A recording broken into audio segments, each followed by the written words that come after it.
Pourquoi un crocodile chez Lacoste? Aujourd'hui, Icon vous dévoile le plus wild des logos. On doit le logo Lacoste au champion derrière la maison éponyme, René Lacoste, et son tennis coriace et redoutable. René Lacoste est incontestablement l'une des figures historiques du tennis français. D'abord parce qu'il a contribué à donner à la France sa première victoire en Coupe Davis.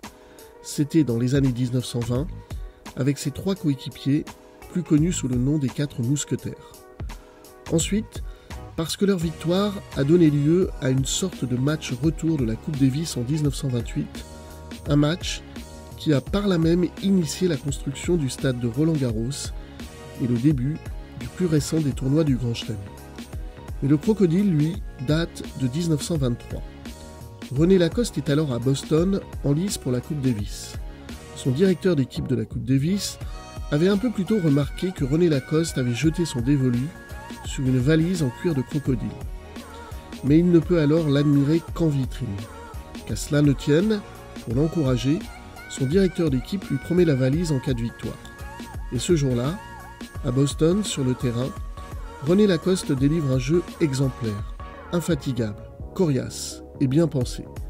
Si le jeu de René Lacoste ne lui ouvre pas la victoire, il n'en reste pas moins qu'il a ébahi le public. Parmi les spectateurs, un journaliste relate sa dextérité en baptisant René Lacoste l'Alligator. Dès lors, ce surnom ne le quitte plus.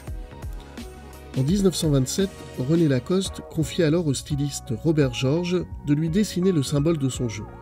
Le crocodile ainsi stylisé, René Lacoste le fait immédiatement broder sur tous ses blazers. Et bientôt, le joueur va initier un tout nouveau style pour jouer au tennis.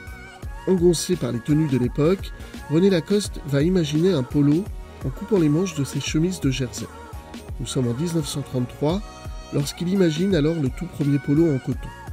Le style Lacoste vient de naître, et évidemment, c'est un petit crocodile qui l'estampille.